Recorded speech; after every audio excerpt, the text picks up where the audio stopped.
Thank you so much, families. Well, I'll go ahead and introduce our guest speaker. Welcome you all to the Family Academy session today.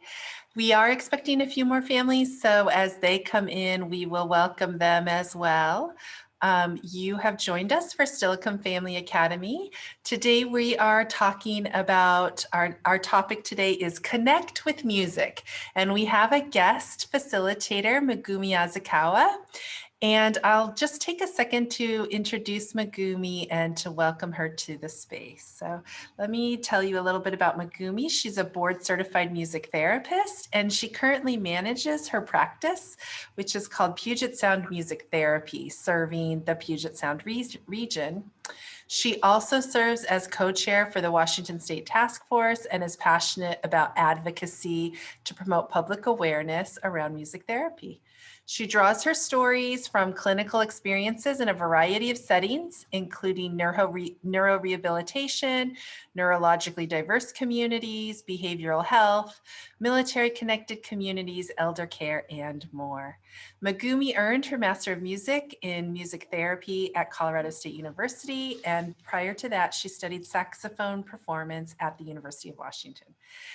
She's a member of the American Music Therapy Association, and she actively presents clinical research at local, regional, and national levels, sharing music therapy knowledge and insight as host of a blog called Musically Thinking. I first met Megumi here in our district as she was supporting some of our students, and I just immediately fell in love with all that she had to share. I saw the value in it right away. So much of what she's going to share with us today connects with the social emotional learning elements of our work here in the district, and specifically with what we've been sharing through Family Academy related to the many different ways that we can support our kids and our families in our community as we have been really facing the challenges of education during COVID, and just in general looking for more support in connecting with our kids. And so we're so thankful for your joining us today, Megumi, and for sharing your knowledge and expertise with us. Thank you so much.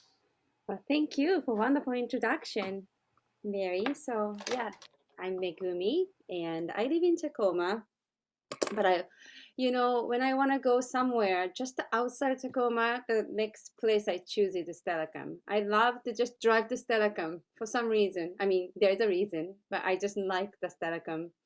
So anyways, I feel a little closer to you guys because of that. So yes, I'm a music therapist, and this is not a group music therapy session or anything, but as a music therapist, we know how music works in the brain, therefore that helps us to regulate our feeling and thoughts, also even movement. And I talk about a lot on rhythm today, and so and then many other things, but rhythm is something that I really want to emphasize as an element of music that we can use for connecting with people, regulating your physiological function or sensation, as well as rhythm of like daily flow and how music helps that. So I hope I can provide you some supporting tools in addition to what you already do or know. But that's called the music from me. Okay, so let's so I don't know about everybody, but for me, like when I hear the word March, my life got way busier. I just don't know why. I probably because of the spring coming and all other things happening in the world. But it's a nice uplifting feeling at the same time with the COVID pandemic and anywhere anything else that might be happening in your own life. It's really tough to find time for yourself or even with the family just to sit down and just to feel relaxed sometimes. So, and without noticing, we can easily develop tension. I work with clients who have some neurological condition like stroke or brain injury, and they are working on really hard how to move arms again, or how to walk better again. And they tend to hold their breath. If they are not holding breath, it's a little bit more easier, but they kind of, worked up to it. And are you breathing? And then they go like, oh, and they started moving a little bit better. So same kind of things can happen to us. We don't realize that we are kind of holding. So, excuse me.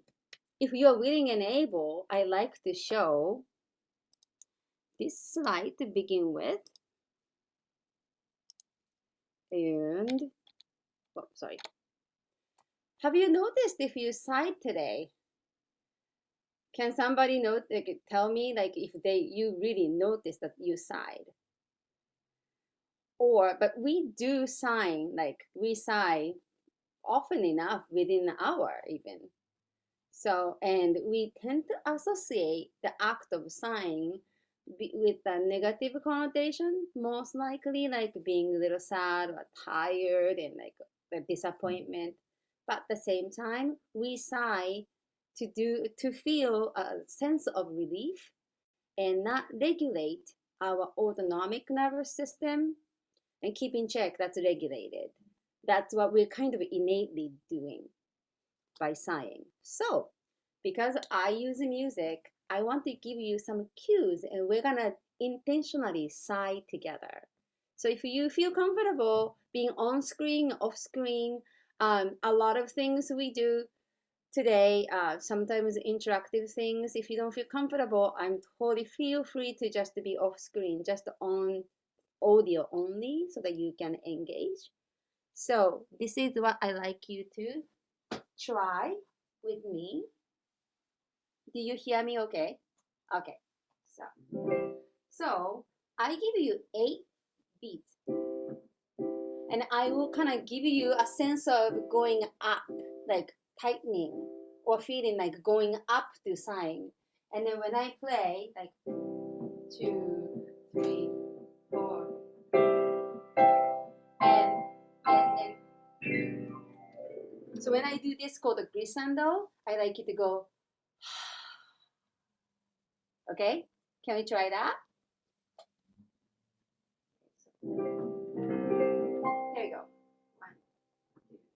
1, 2. Now you're gonna just. Now we're gonna go.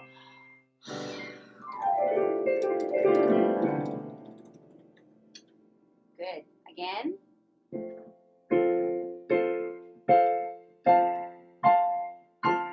And stop.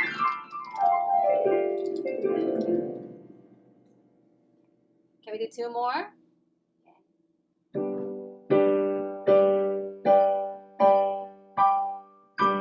Now.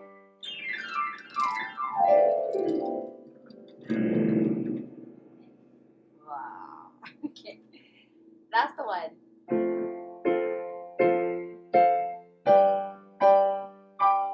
And now.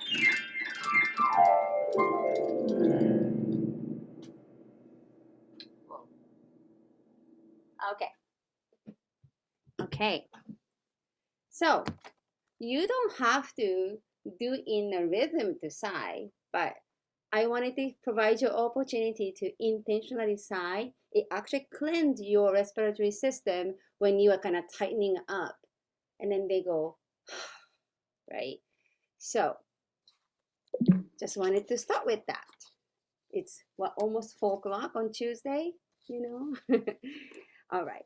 So are you willing to do one more kind of music making type of things now? I want to do this. So let's unmute and rumble. So yeah, everybody can unmute. I am going to play a background track and we're gonna just use whatever around you that makes a joyful noise. So I, for example, is going to use the 2-hole puncher and pen to make sound. Yeah, that shaking is cool. Yeah, pots and pans. So just to find, the other day I did, what did I do? Oh, glasses, like a holder. Yeah, great. Well, if you don't have anything or you don't want to use anything, that's fine too. Just tap on the desk or wherever you are. Steering wheels, if you're in a car. Yeah, sounds good. Okay. Okay. Now, so this is gonna be 1.5 minutes, and it's really quick, but just to have fun. There is no like percussion skill required. Okay. Here we go. One, two. Here we go.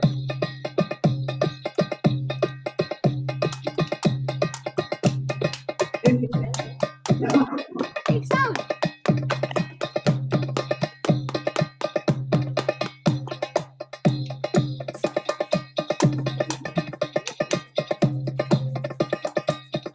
Oh.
Sorry.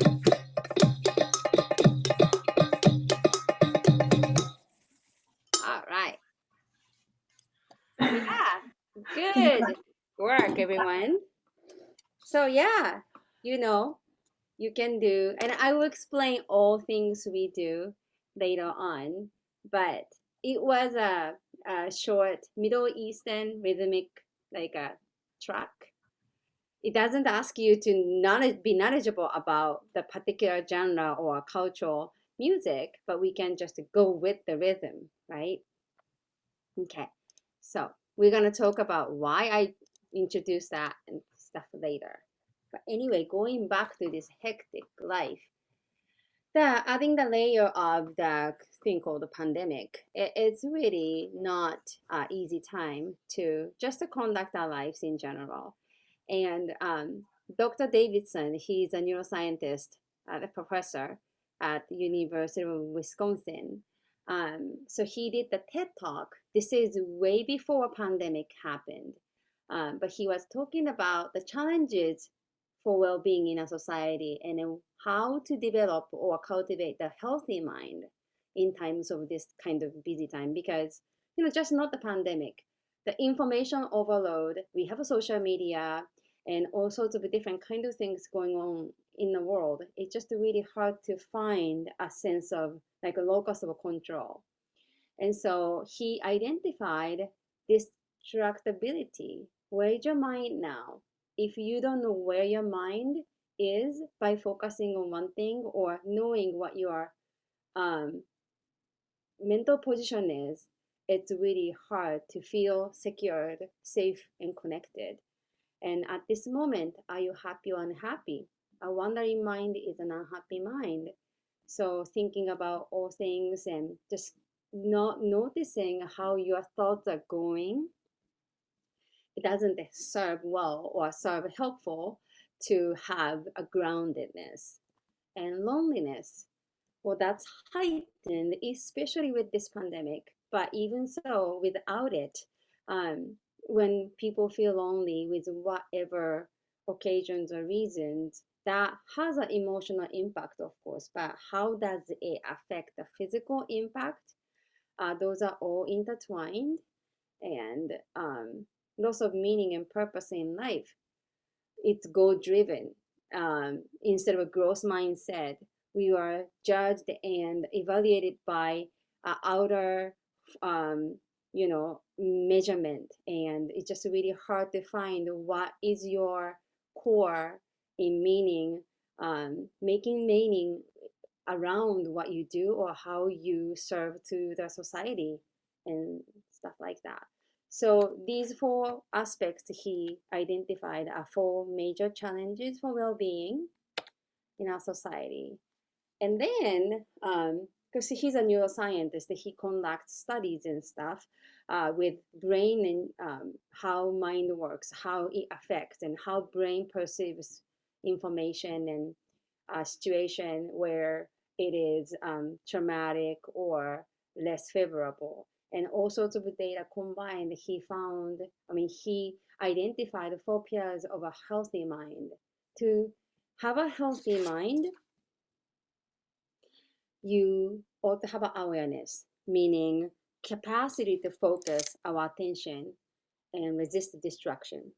So it's another word, it's called meta awareness, knowing what our mind is doing. And connection, it can nurture harmonious interpersonal relationship through appreciation and giving kindness, receiving kindness, providing compassion, and to compassion to yourself. And insight, so into the narrative that we have about ourselves, which could be negative or positive on the spectrum, and not changing the narrative, but the changing the relationship with the narrative. What is this thought? The constellation of thoughts. Instead of like, I ought to think this way. This is not a good thought, so we need to think this way. Rather than that, what is this thought and how to have a relationship with that thought. That's what he was identifying. And purpose, having a sense of that our life is headed in a particular direction. So even making a mundane tasks like dishwashing even as a part of meaning life's journey. So how to achieve these things, and especially using music, I'll get there. But what this Dr. Davidson states, the elements of a healthy mind really resonate with the practice of self-compassion. And that's what I want to introduce next. And self-compassion, you probably know and even practice. So if you know already, this is a review for you. If you kind of know the words but never like looking into deeply, I will explain a little bit more and how music helps to do this and how this helps to create a connection within the family or with the loved ones. So the compassion is not just being kind per se. Notice that they are suffering, care and help them who may be suffering, offer understanding and kindness when they fail or make mistakes, rather than harshly judging by recognizing that they are suffering, failure, and imperfection is part of the shared human experience, right? So what does it mean by self-compassion? Do the same things to others in an act of compassion. You do it to yourself. Oh, one more thing, sorry. So be kind yourself. So this bottom one, a self-compassion, is give compassion to yourself as you do to others. But being self-centered, indulgent, or lazy is not self-compassion.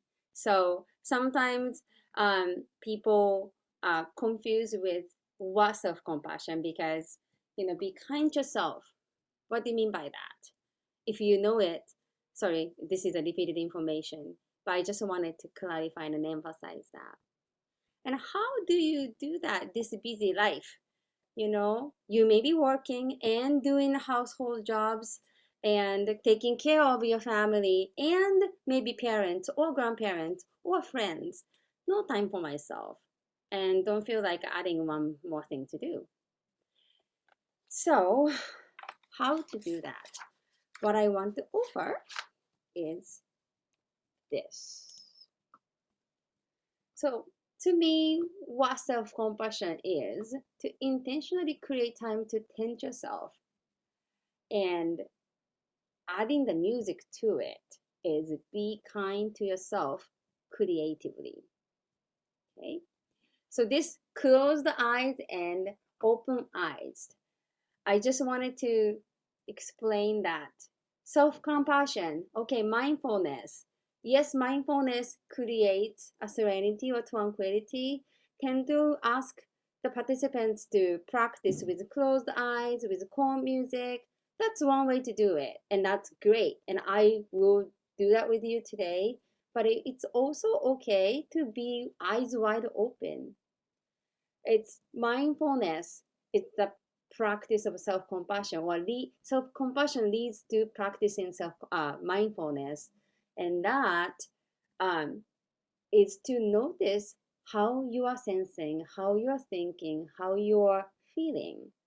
And once you take care of yourself, there is a moment or space in your mind or brain to tend to others a little bit more naturally, a little bit more easily, more authentically.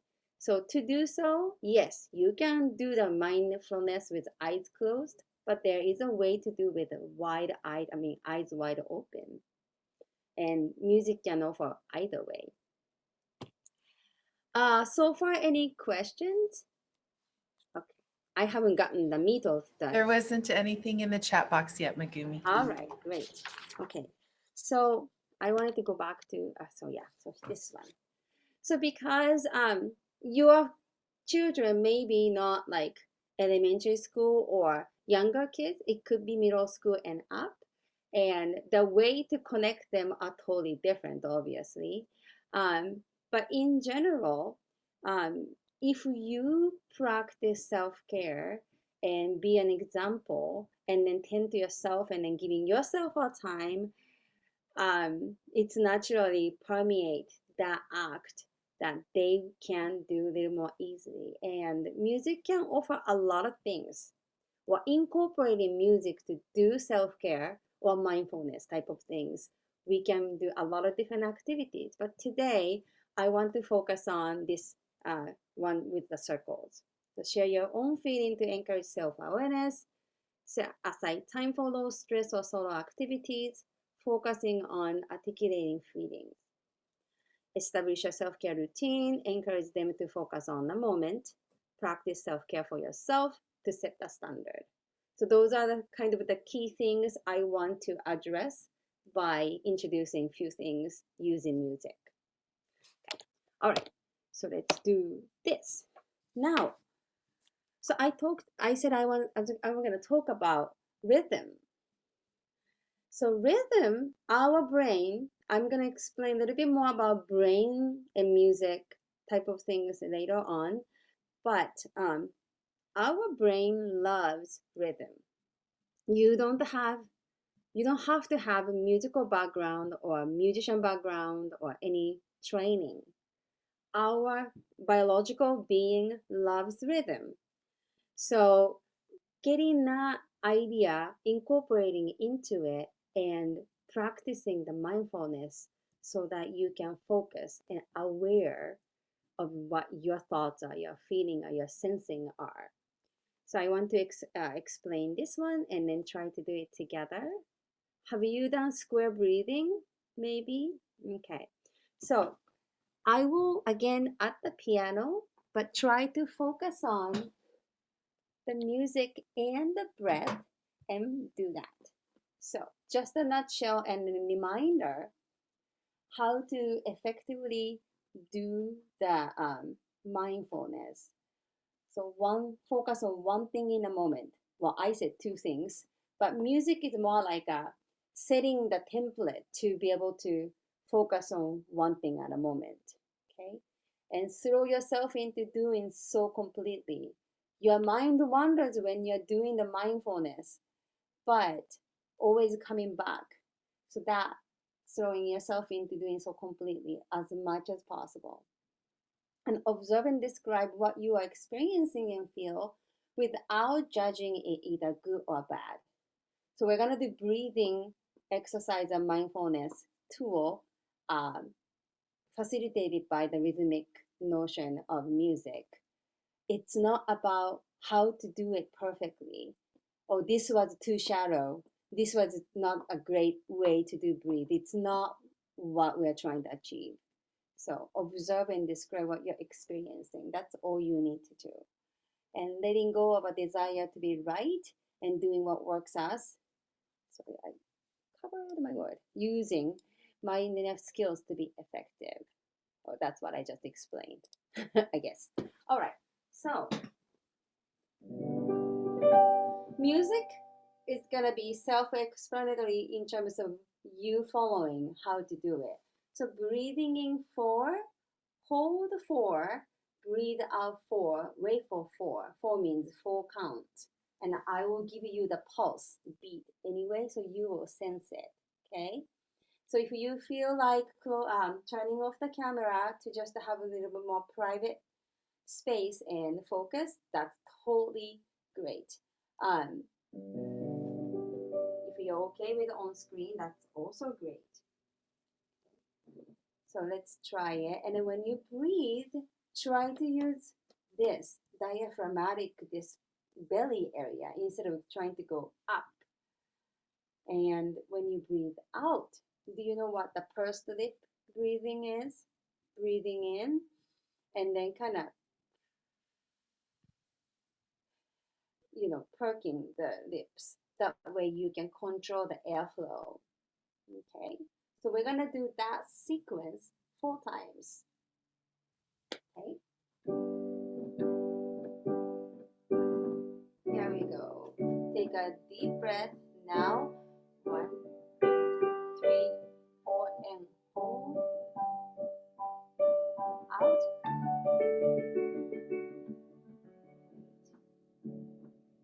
Again. 1, in, hold. Out.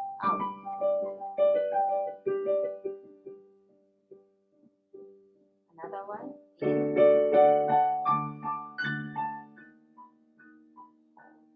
and out.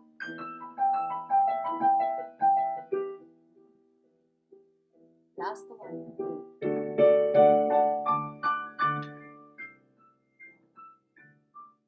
Out.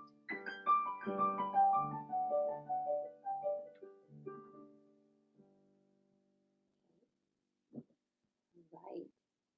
So, how was it? Good? Can somebody tell me if you don't mind? Where's my chat? Relaxing. Thank you. And centering. Is there any sensation? Amazing grounding. Thank you. Okay. Did music give you some like effect in terms of following the patterns or just in general breathing?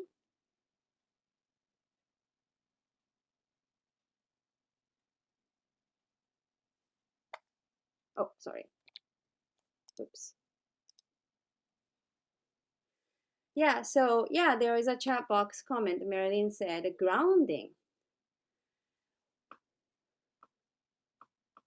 Oh, that's great. Thank you. Good. Cycle again for music. Thank you. Awesome. So yeah, groundedness. I don't know. Is that a word? I think so.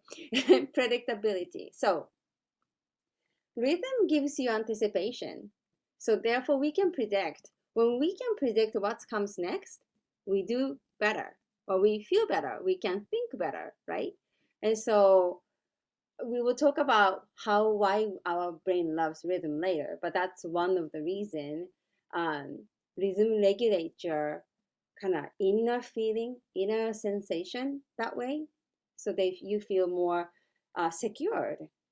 Okay, and somebody said, anticipated you play pretty piano every thank you of every 4 counts, right? There is music is a highly structured art form, whether you like country music or rock music or classical music, doesn't matter. There is really structured. You can be avant-garde and then sounds so art like structured, but still music creates a lot of structure that we can naturally like follow without thinking like too much. And so you can create the anticipation pretty amazingly easily. Okay, so, all right. So, so we talk about this mindfulness, but how much do we need to do? And how much we need to do to be effective? So Dr. Davidson said half an hour a day. But do you feel like you can plug in half an hour a day, even if you feel like you want to do, right? We might be able to create half an hour a chunk, but it takes a lot of mental focus to even create and then just execute that thought, right?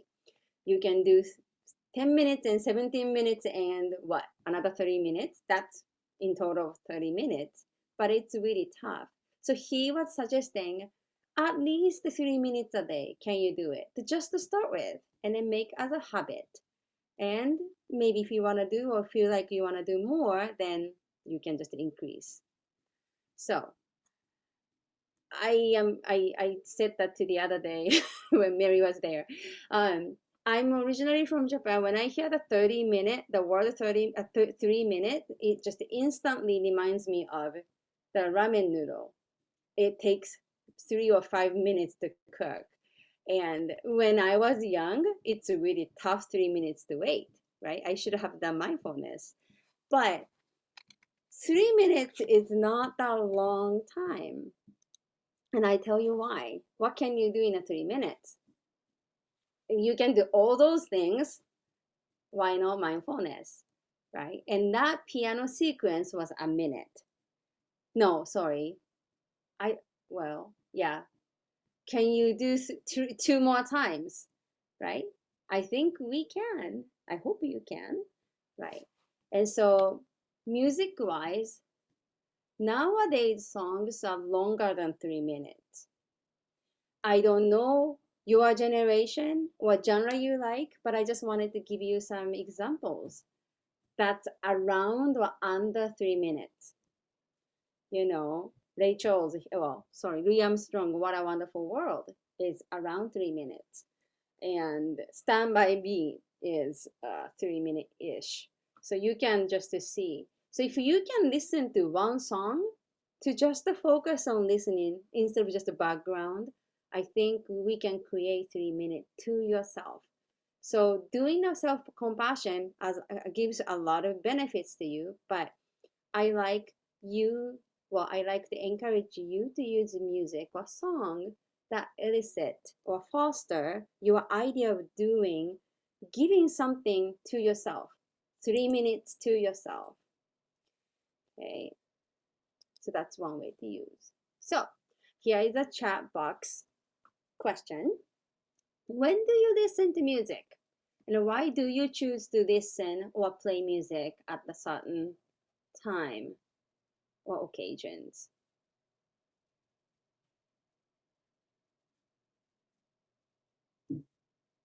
Yes. You know, I don't listen to music cleaning house, but a lot of people say, so I will start doing it because I just, yeah, I should. When cleaning to increase my energy. Love it. Well, everybody's saying cleaning. Yeah. So you probably have a playlist for cleaning, no? But yes, we use for so many different things. Running, exercise to somebody may wake up to certain songs, right? Yeah, almost all day to motivate me and the kids. Yes, that's great. So Mary was saying we create a family playlist for the road trip. That's some music, exercise or activity that you can do within the family, regardless of their generation or age group, right? Little kids, you can certainly include. Teens, a little bit harder to engage conversation, depends on the day. But if we talk about music, they tend to open up. And I see that in my line of work or just a regular interaction. Yeah. Can you rest? That's cool. Yeah, so it's all good, great examples. So So that was the breathing exercise was like inner rhythm regulation um, exercise or tool that you can do. Oh, before going this, I wanted to add one more things for this. Sorry about that. So how to do this with your family? So this is, it could be a piece of connecting factor, right? Yes, this gives you a time so that you give self-compassion and feels a little more grounded, and you can connect with others a little bit more easily. But you can actually encourage your children or family members to do the same. For the younger kids, you can ask them to draw or move the finger in a square form in a sandbox or kinetic sand, whatever you have, or even bath time. If they're infants or toddlers and you are giving a bath, they can do that together, right? And older children, you do it together and see if they're joining. But this could be a great way. And also, I play the music today, and then that I hope that was helpful. But you don't have a music therapist 24/7 around you, or you don't have an iPod to listen to the piano music to do that. But you can sense the beat. I was doing 1, 2, 3, 4. You can use a watch. Sorry, you guys probably have an iWatch or something that doesn't have the things, but like old fashioned like analog wristwatch, you can just count with that and then give that sense of pulse, and then you can actually draw this square on your thigh. So if we get anxious or need a little bit of groundedness in public or where it's not totally your own place, then you can do it quietly even. So this is a very handy tool and encouraged by rhythm. Okay, so that's one thing I wanted to mention. All right, so that was inner rhythm regulation. This one is more cognitive way to create the daily flow with music. You probably have a playlist or two with your favorite songs.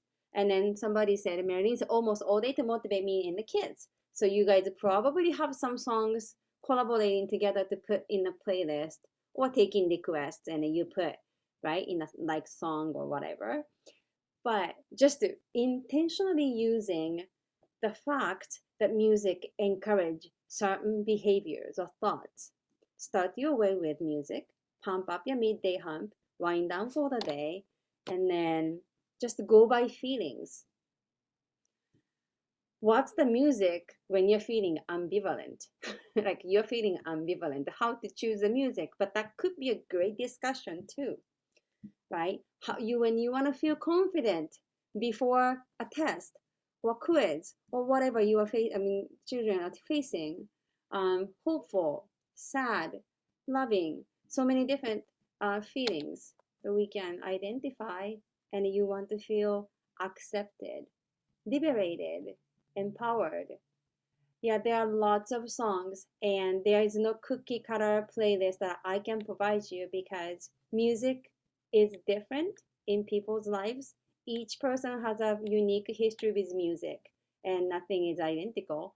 So, yeah, preference is very important.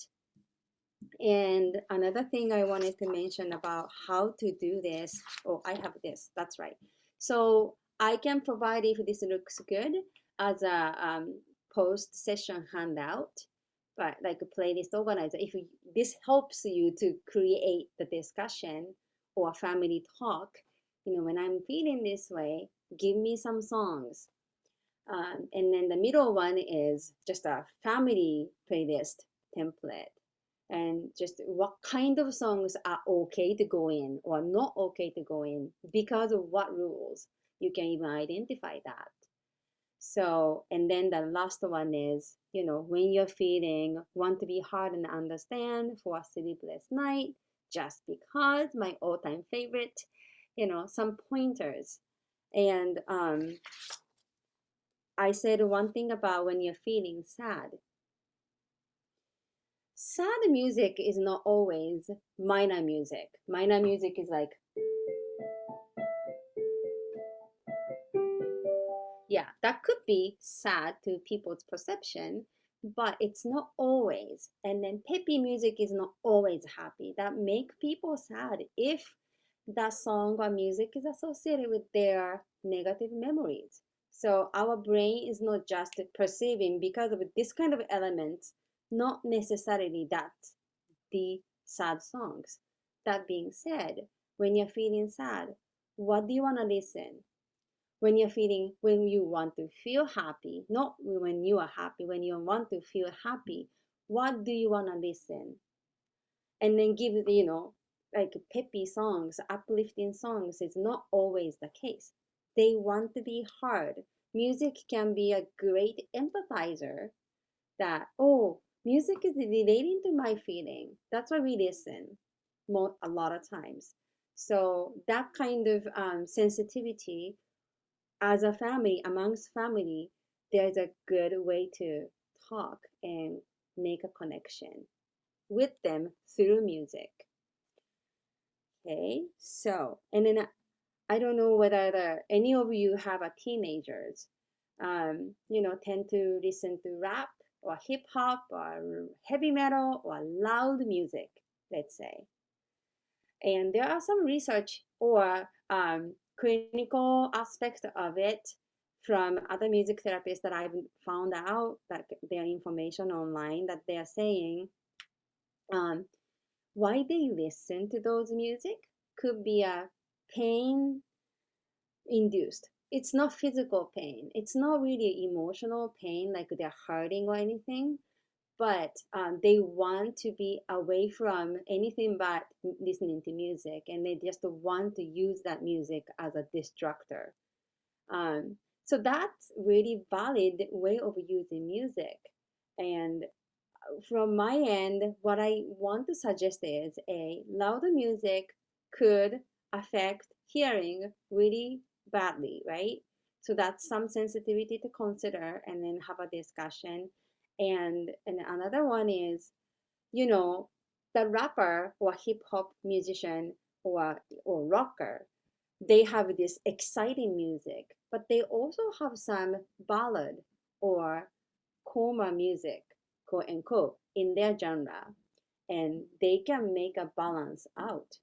You can listen to this to get it out, your feeling and thoughts, but you also have this so that have a kind of rhythm, you know? Music becomes music when there is a pause in between that creates rhythm and that creates melody, right? If the sound is consistently played, it's not a music, it's a mere sound. So just giving a rhythm in their musical life by suggesting or then letting them find out, listen to this one, but also listen to the other type so that they can appreciate even more or having a refreshed thought or feeling to face those their familiar music. That's one way to see. Um, okay, Megumi, could I make a connection to some of the things that you have shared? please. Um, I was thinking a lot about this idea of a family playlist and also how you suggested using music to add structure to your day or to help us anticipate events. Yeah. And, my son is 20, he's in college now, but um, I, I remember when he was young, there was always kind of a joke around that show Barney with the purple dinosaur. Mhm. And you know how Barney has the cleanup song? Every mom knows the cleanup song. Every kid knows the cleanup song, right? And at a certain point, you just had to start singing the song, and all of a sudden, the kids in our lives were cleaning up, right?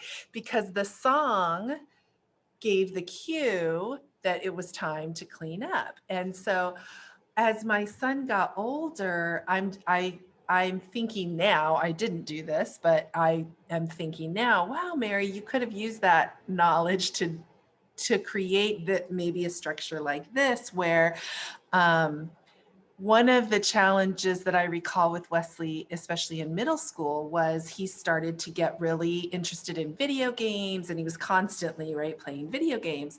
And I can remember when I would call him for dinner, Wesley, time for dinner, just a minute, mom, right? Because he's in the middle of his game. I got to finish this level. I got to do this. I got to do that. And sometimes there would be this tension, right? Because I'm calling him, dinner's on the table, you should be here, like this whole thing. And I'm wondering now if I could have had some kind of playlist Yeah. as I was preparing or setting the table or preparing dinner that would be a cue to him where I don't have to keep telling him Right. dinner's coming, but he knows when I hear that playlist, Yeah. my mom's cooking, I better get to a place where I'm ready to stop my game. Yes. And I just wonder if that kind of transition warning could have been built into I hadn't thought about that, but what you're sharing tonight is kind of bringing that idea back to me. Yeah, the idea of using a song or music for transitioning is a very, very common thing for even us to do as a therapist when our children, like I work with children with autism a lot, and they really like a structure setting to thrive. And yeah, transition songs. And if then they get upset if novel things are introduced. But if there is a transition that's familiar to alarm them, that's calmer. I mean, more, it's better for them to understand. Yeah, and exactly. So 3 minutes to do the mindfulness. Instead of setting a timer on the phone or microwave, you can just use music as a timer, but it doesn't startle you, right? Mhm. So it's more Mhm. like a gentler, more empathetic, more supportive way to remind yourself and your children to do certain things. So yeah, that's a great point, Mary. Thank you so much. Yeah, thank you, Tina. So making a homemade music. So if you ever joined any Zoom type of music activities, young kids, that's what a lot of people offer probably. Just bring something from house, like do the scavenger hunt and create. And of course, kids love that. Like, can I bang things? But so this is more gearing towards younger age. But I just wanted to review the things that you might already know or do.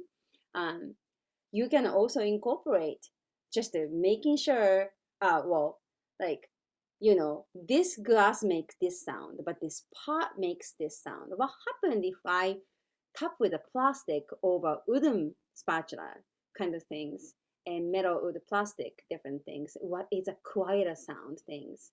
And if it's a bin or jar kind of things, having a water changes. Those colored water making a music and science experiment, make a xylophone things. You don't have to do that elaborated way all the time, but having a water in there and then without, what's the difference? And then what's the difference between water, flour, and beans? Or beans. Somebody was shaking today the container, at the rumbling today. So beans makes a great sound.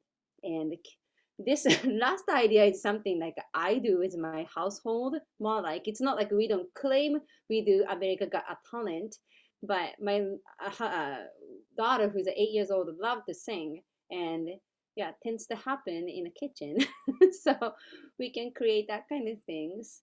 And yeah, a lot of times, I don't know, could be a living room, could be different rooms in the house, but a lot of things happen in the kitchen, right? Um, so those discussions we had, or suggesting to do with the playlist, you could do that in the kitchen island or something with the teenagers even. So I just wanted to mention that before I forget. And last thing, as an activity to suggest is, so making a meaningful connections with somebody, loved ones, even with not the strangers, but outside the family, that helps to develop more resiliency. We talk about resiliency a lot than ever because of the pandemic and whatnot. And resiliency is not innate ability only, it's acquired. You can develop. It's a neuroplastic engagement, meaning you can change the brain to have more resilient mindset or capacity. So it's not like a given skill at the birth or something like that. So, do you know what sagacity means in this context? Yeah, so I borrowed this term from positive psychology. So they are talking about sagacity, sorry, as wisdom and insight that you hold on to. So you probably have some quote or Bible verse or other things, poetry, novels, somebody's saying that you hang on to, hold on to motivate yourself. I like to write those things down and put around the office desk. But what about song lyrics to use, sagacity for? And that could drive a great conversation with any age, you know, like my daughter loves Disney princesses, of course, and she listened to songs to the extent that those kids just memorize songs. But she's not really. I mean, she's 8, but younger time she doesn't even realize what she's singing. Like for example, "Let It Go" or "Moana," stuff like that. It has a really good, deep potential meanings to drive a really quality conversation. Depends on who you are talking to, and I could teach some life strategies or lessons or way to look at life. So stuff like that. This Bob Dylan with me, yeah. So I have a few things. So this is Bruno Mars, and I usually I'm not gonna sing all things, but I just wanted to give you some gist. Do you know this song? Does somebody know this song? Yeah. Maybe I sing one chorus. Hold on. Need to see the words.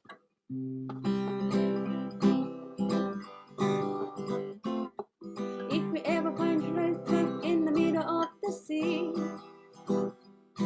I'll sail the world to find you. If you ever find yourself lost in the dark and you can see, I'll be the light to guide you. Find out what we are made of. What is miracle to help our friends in need? You can count on me like 1, 2, 3. I'll be there. And I know when I need it, I can count on you like 4, 3, 2, and you'll be there.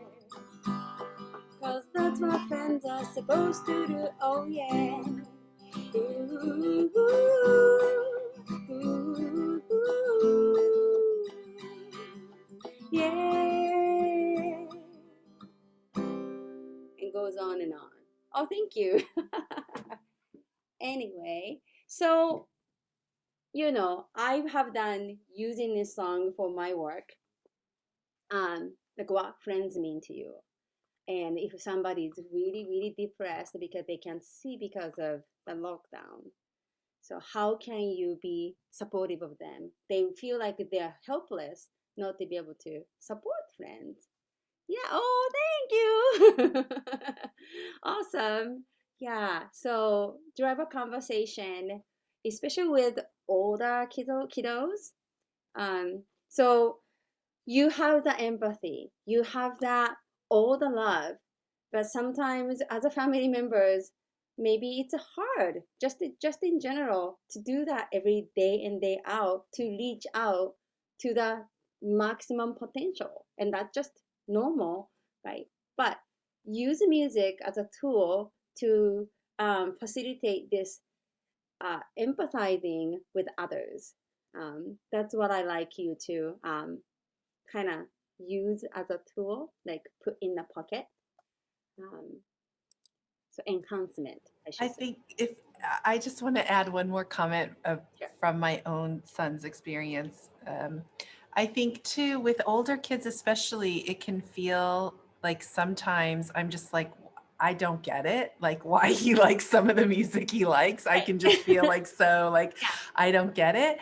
But when I engage with him around it, like really out of curiosity, and I kind of say like, you know, as you're causing me to listen to like 12 hours of Kanye West, in the car, which in the end I was really loving, but it took me, time with Right. Wesley and with Kanye to get to the space where I could appreciate it, right? And I think that it was really part of my appreciation comes out of what my son was able to share with me, why he connects with that music. Yeah. What is it about that music that causes him to engage and connect? And I think that that was a really powerful part of it. I mean, it's great for me as an educator to know more about what the young people are into these days, Yeah.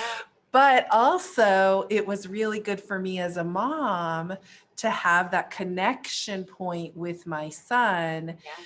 to where he'll even now reference, remember, mom, when we were driving and we were in this part of the country? Do you remember the song? It Yeah. was this, that, whatever. And it gives us like an anchor memory, an anchor Mm-hmm. um, shared experience that we can go back to in other times. Yeah.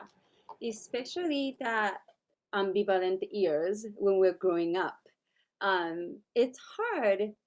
Like, I'm just trying to put myself in their positions many, many years ago from now, but how I felt even, and then how I wanted to be understood, and that's the kind of the resonated response that I get when I work with adolescents. um, and yes, hip hop, rap, they use inappropriate languages and a little bit violence, and then we adults are like, okay, that's not good, but just to get over that filter, and then why they like it, if we show that gesture to understand, they appreciate more than they might come across, or if they may not show it, but as you said, it's a connecting point, a difference. She or he made an effort, they would remember. And it's more authentic and natural, instead of we try to like what we don't really like or don't know.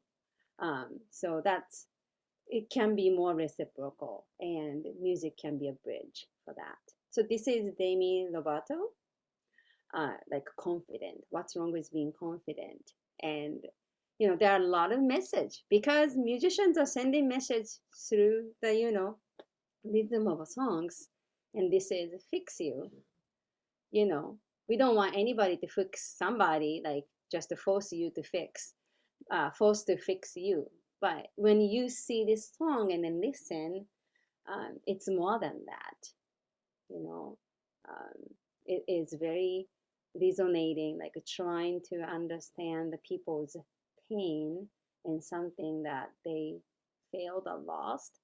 Um, so I put like three contemporary musicians, but from there, they may like to know what you may like, what you grew up with, and you can show all, like your all time, not all time, sorry, all time hit songs. And some people cover those songs, right? 20 years later, and then they may connect with that. So yeah, there are many ways to use music. And then last things I wanted to emphasize by telling, like, introducing all these things, how to use music. Um, Music doesn't create like healthy boundaries by listening or just playing, but it can help to promote. How many hats do you wear in a day? Right? Everybody. Yeah. This is something that I constantly wear. But if you um, subcategorize as a professional, you could be a teacher, therapist, boss, administrator, colleague, you name it. Um, Stuff like that. If you are in the medical field, nurse, doctors, or whatever that you do, you have more than one hat, more than two hats. And this pandemic is making the boundaries really blurred. There are some pros maybe to just to be close in general, but it's a lot. We need our healthy boundaries so that we can serve each other more loving ways. So if you listen to this music to do the self-compassion, that's the time to be yourself, right? And if you do some music activities with younger kiddos, that's a time to be parents, you know. And my daughter was in online schooling up until last week, so I needed to be the remote learning coach. I'm not a teacher. I my words are not really permeating her sometimes, and honestly, I struggle many times and how to differentiate the time if I'm doing the music activities with her through school and enjoying that as a coach with her, then that's my hat that I'm wearing, and then creating that boundary instead of being a parent or something else. And what about having a time with your spouses, partners, to by listening a common songs, or I don't know, I don't make you to do something different or adding things, but some people really like dancing, and then that can create if you are having a elderly parents, and how to let them reminisce in a positive way even through the screens. So there are many ways to use music and promote the healthy boundaries. Lastly, I'm just trying to check the time. So this is a nutshell of how to use rhythm, the concept of rhythm. So physiological regulation through breathing, the way that we did, or doing the mindfulness. That was kind of combined mindfulness breathing exercises. You can do full-fledged mindfulness exercise without doing like four square breathing, but it's still giving you the sense of inner regulation by adding the steady rhythm by doing that. And cognitive regulation, so yeah, so mindfulness, that kind of things that do both.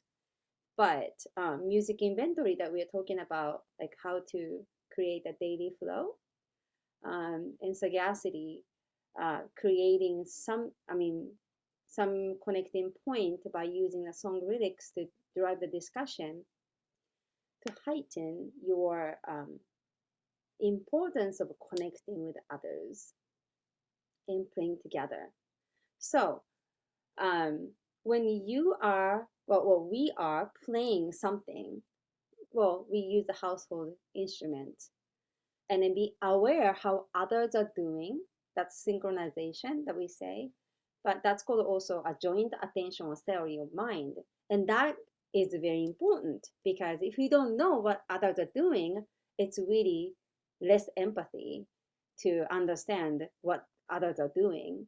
Different kind of empathy compared to like putting yourself in the shoes, but you don't know, or you're not aware of what the surroundings are. That could be environmentally dangerous too. But playing together, that like naturally drives the feeling that, oh, people are doing this, he's doing this, I'm gonna do this, I want to do the same, stuff like that. So that's really, rhythm helps driving that. So this is your brain on music. As I mentioned earlier, music is a highly structured art form. So in time, we say tempo, the speed, space, because space in sound creates a rhythm, right? And intensity, we can be louder or quiet, but it's on the spectrum. Yeah. And then music therapist work is to manipulate those elements of music, not just to playing music and it make you feel good. Potentially, that's not what we do. We know how music really um, influences our brain's behavior. Therefore, that comes out as a positive change. So rhythm creates. I keep just repeating these things, but this area, do you see my cursor circling? The basic brain is where the heartbeat, breathing, like our basic function resides. Um, and even like outer sound, like external cues like this or piano or whatever you hear can positively affect there. So, and also, um, well, when people had a stroke, let's say, and or Parkinson's.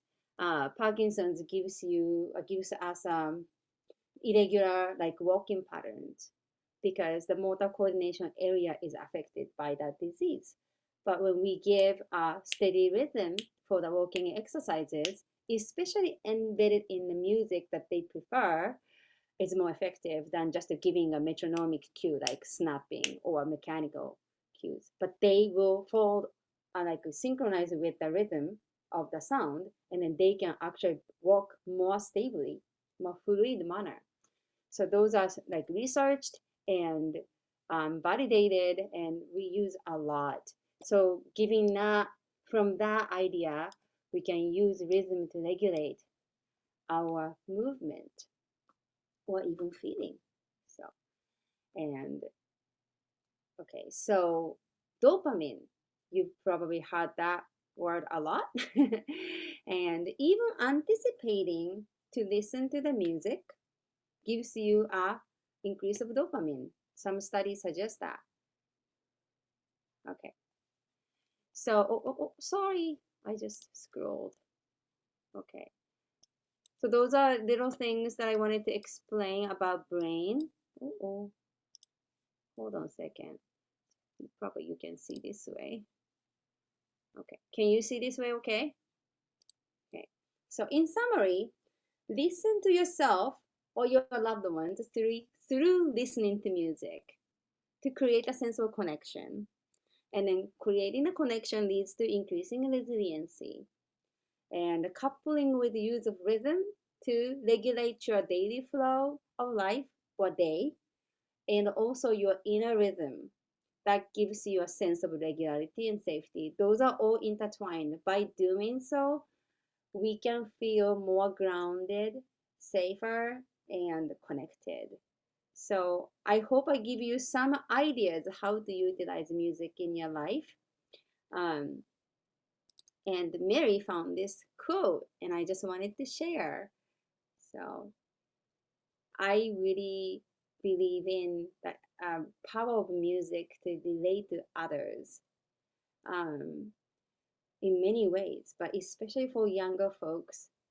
Um, yeah, it's I just see the powerful effect using that many times, and I hope that helps you guys to have little new and different skills or tools to utilize. Megumi, thank you so much for all that you shared with us today. And thank you to the families for joining us. We are just, for me, it's so inspirational to hear how the music that is already part of our lives can become a tool that helps us to increase connection with our children, with our families. So we're just so thankful for all that you shared. And I want to say also to families, thank you for joining us. We are going to have this video posted on our district webpage. And I think the slides that Megumi shared tonight we'll be able to share those as well. So, feel comfortable inviting others to view and experience all that we learned tonight. Megumi and I will stay for just another minute in case there are any questions.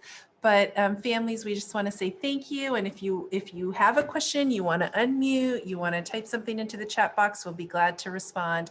Otherwise, we're so thankful and we'll see you next month. Thank you so much.